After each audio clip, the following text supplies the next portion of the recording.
Assalamualaikum warahmatullahi wabarakatuh. Apa kabar anak-anakku? Semoga tetap sehat dan semangat belajarnya meskipun dari rumah masing-masing. Dan jangan lupa mematuhi protokol kesehatan. Yang pertama, cuci tangan pakai sabun. Yang kedua, pakai masker. Dan yang ketiga, jaga jarak. Jumpa lagi dengan saya Nurhana SPDI dalam materi meyakini kitab-kitab Allah, mencintai Al-Quran pada pembelajaran pendidikan agama Islam dan budi pekerti kelas 8. Mengawali pembelajaran kita pada kesempatan ini, marilah anak-anakku sekalian kita bersama-sama berdoa semoga ilmu yang kita pelajari hari ini berkah. A'udzu billahi minasyaitonir rajim.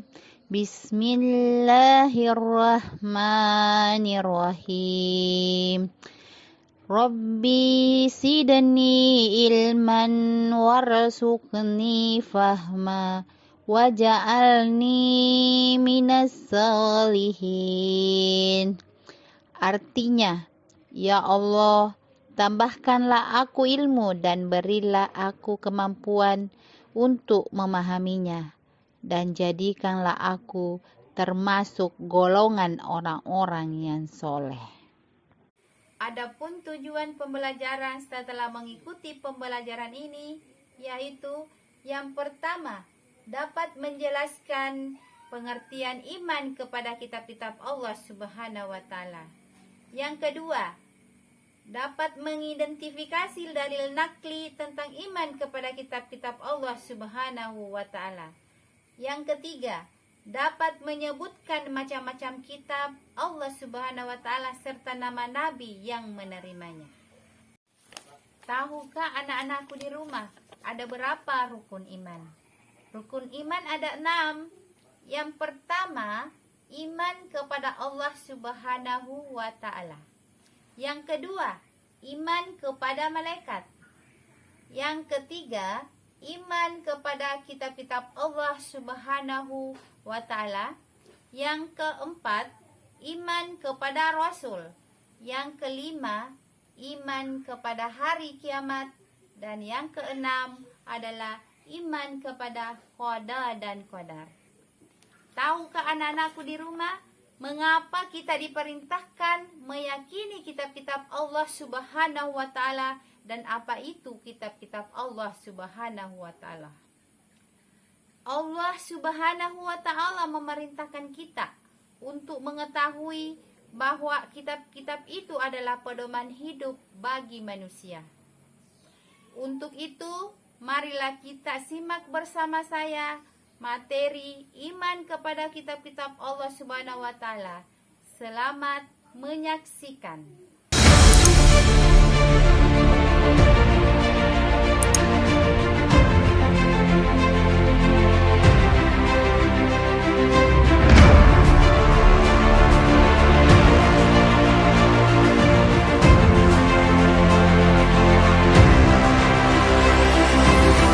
Marilah kita renungkan apa jadinya apabila kita menaiki kendaraan di jalan tidak memiliki tujuan yang jelas.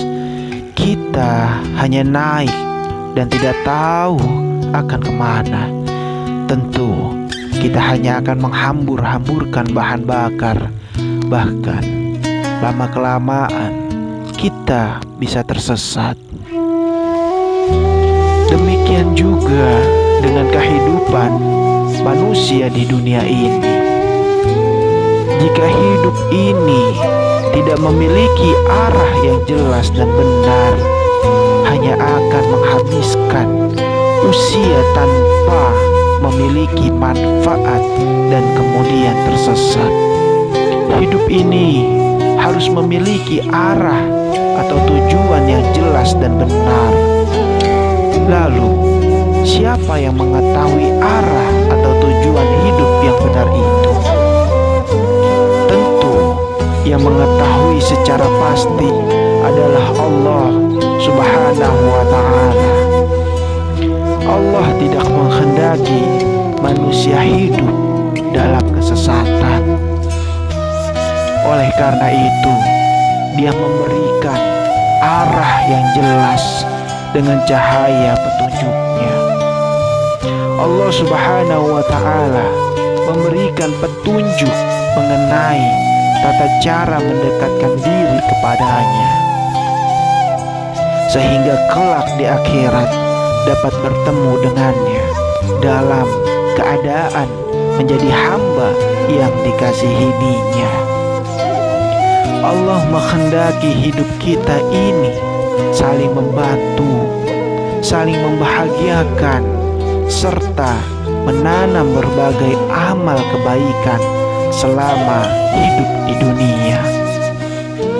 Sebaliknya, Allah tidak menghendaki manusia saling menyengsarakan dan menyakiti satu sama lain. Manusia yang dapat menjalani hidupnya dengan benar dan terarah akan merasakan kebahagiaan dalam kehidupannya.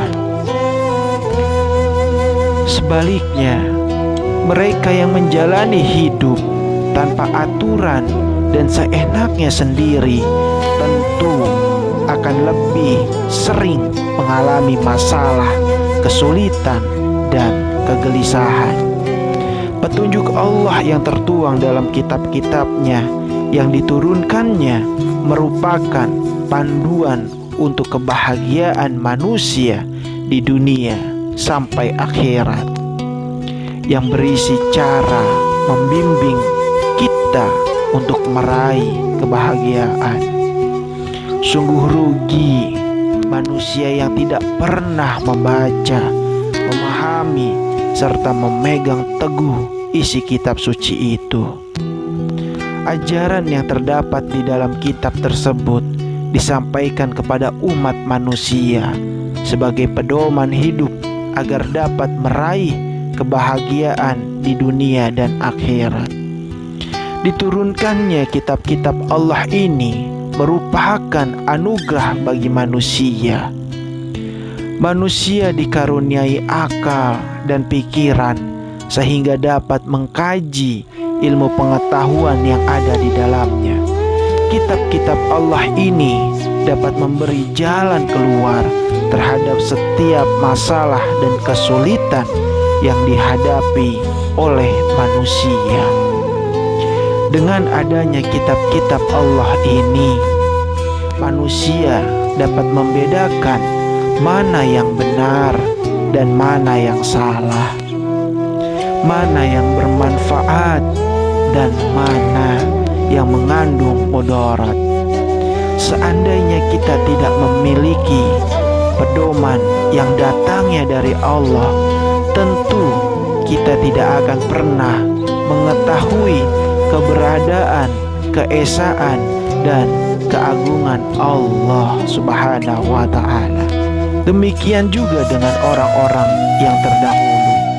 Mereka mendapatkan informasi mengenai keesaan Allah melalui kitab Allah Subhanahu wa ta'ala. Tanpa dibimbing oleh kitab Allah, kita juga akan melakukan penyembahan yang sesat dan tindakan-tindakan sesuka hati. Tanpa kitab Allah sudah pasti akan membuat kita berada dalam kegelapan. Ibarat orang yang berjalan, kita berjalan tanpa mengetahui arah dan tidak mempunyai tujuan. Jika demikian, apa yang akan terjadi? Tentu kita akan tersesat. Ada 4 kitab yang diturunkan oleh Allah ke dunia ini. Allah juga memberikan nama-nama untuk kitab-kitabnya secara berurutan.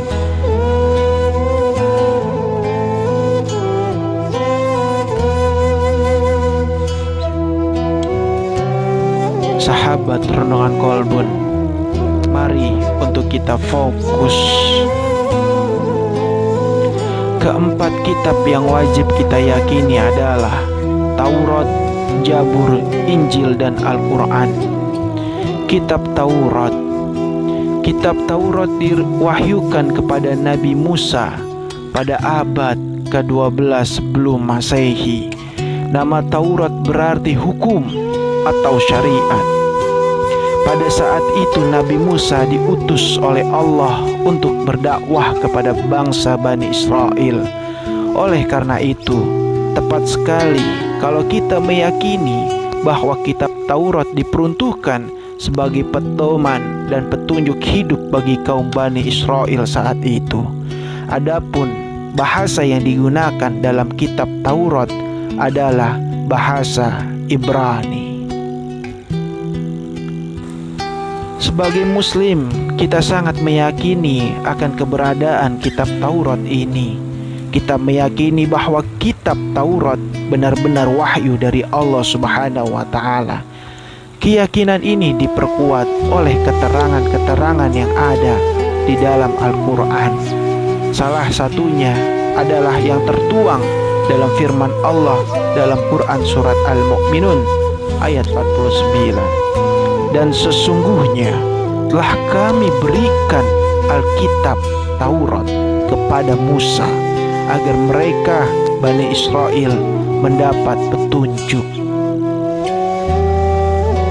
Kitab Taurat yang diturunkan Allah kepada Nabi Musa untuk bangsa Bani Israel agar mereka senantiasa berada dalam jalan kebenaran.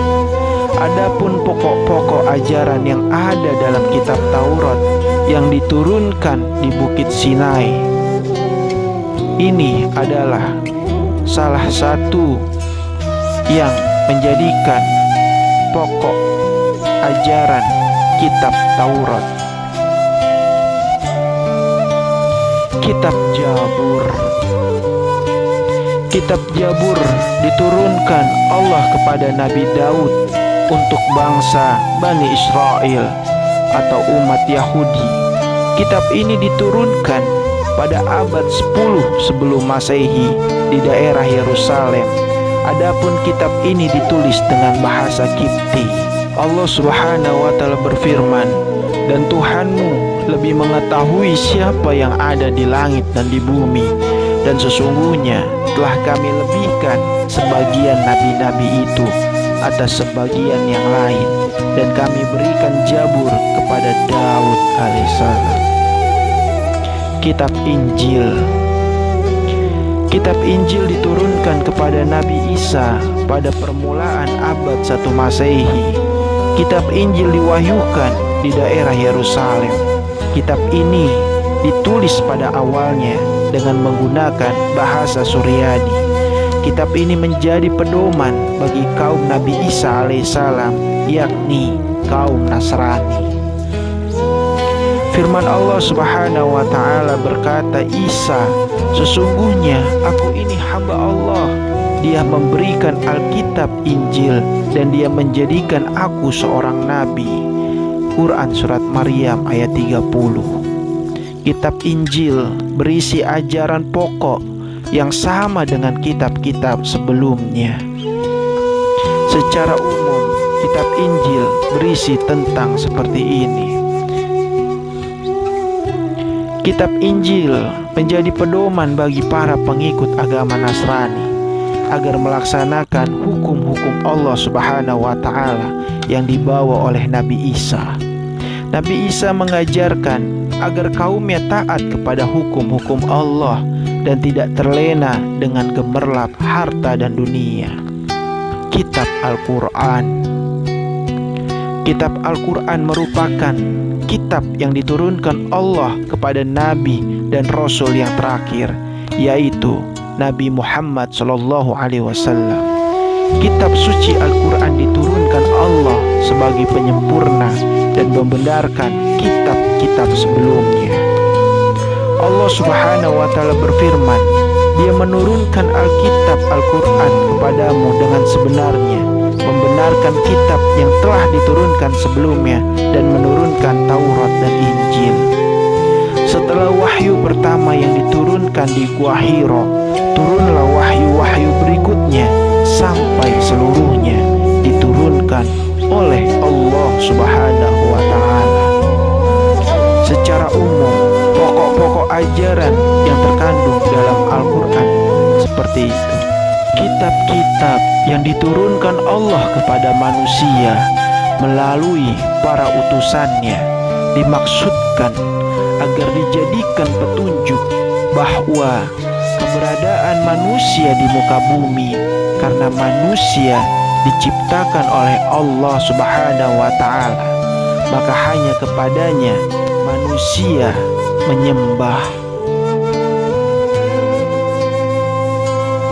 Allah menciptakan manusia dengan penciptaan yang sempurna. Manusia diberi akal, hati nurani, dan nafsu. Hal ini dimaksudkan agar manusia bisa menjadi khalifah di muka bumi sebagaimana tujuan diciptakannya. Berkaitan dengan hal ini, manusia diberi petunjuk dan pedoman bagaimana harus menjalani kehidupan. Allah memberikan pedoman yang berisi hal-hal baik yang harus dilakukan dan meninggalkan hal-hal buruk atau tercela. Pedoman dan aturan ini tidak dimaksudkan untuk mengekang manusia, justru sebaliknya dimaksudkan agar kebahagiaan manusia di dunia ini menjadi sempurna. Kesempurnaan kebahagiaan yang dimaksud adalah manusia dapat merasakan kebahagiaan hidup di dunia dan akhirat. Al-Quran merupakan kitab suci dari Allah yang terjamin kemurniannya. Maksudnya, sejak awal diturunkan sampai sekarang, bacaan Al-Quran dan isinya tidak mengalami perubahan, baik penambahan maupun pengurangan. Sedangkan kitab-kitab sebelumnya yang ada sekarang sudah tidak murni lagi. Allah telah menjamin kemurnian Al-Quran ini sebagaimana tertuang dalam firman Allah, sesungguhnya kamilah yang menurunkan Al-Quran dan sesungguhnya kami benar-benar memeliharanya. Quran Al-Hijr ayat 9. Al-Quran tidak hanya terjaga secara tertulis dalam mushaf seperti yang kamu lihat sehari-hari. Al-Quran terjaga dalam hati dan pikiran para penghafal Al-Quran yang jumlahnya jutaan. Dalam sejarah tercatat bahwa Al-Quran tidak diturunkan sekaligus kepada Rasulullah SAW. Seluruh ayat-ayat Al-Quran diturunkan secara bertahap, sedikit demi sedikit dan berangsur-angsur dalam kurun waktu 22 tahun, 2 bulan, 22 hari.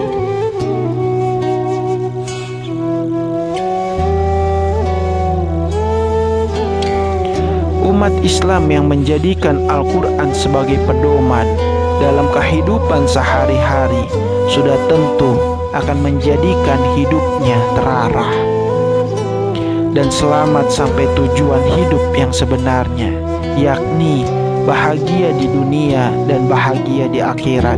Sebagai umat Islam, kita harus mencintai Al-Quran dan bertekad untuk menjaga serta mengamalkan isinya. Wallahu a'lam bishawab. Nah, anak-anakku, dalam cuplikan tersebut jelas memberikan informasi kepada kita semua tentang pengertian iman kepada kitab-kitab Allah Subhanahu wa Ta'ala dan macam-macam kitab Allah Subhanahu wa Ta'ala. Selanjutnya, anak-anakku, setelah mempelajari materi tentang iman kepada kitab-kitab Allah Subhanahu wa Ta'ala, dapat kita simpulkan yang pertama, iman itu adalah meyakini dalam hati, mengikrarkan dengan lisan, dan mengamalkan dengan amal perbuatan. Yang kedua, beriman kepada kitab-kitab Allah Subhanahu wa Ta'ala adalah percaya dan yakin dengan sepenuh hati bahwa Allah Subhanahu wa Ta'ala telah menurunkan kitab-kitabnya kepada rasul-rasulnya untuk disampaikan kepada seluruh umat manusia. Yang ketiga, macam-macam kitab dan rasul yang menerimanya. Yang pertama, kitab Taurat diturunkan kepada Nabi Musa alaihissalam. Yang kedua, kitab Sabur diturunkan kepada Nabi Daud alaihissalam. Yang ketiga, kitab Injil diturunkan kepada Nabi Isa alaihissalam. Dan yang keempat, yaitu kitab suci Al-Quran yang diturunkan kepada Nabi Muhammad sallallahu alaihi wasallam. Demikianlah pembelajaran kita hari ini. Kita bertemu pada pembelajaran berikutnya. Assalamualaikum warahmatullahi wabarakatuh.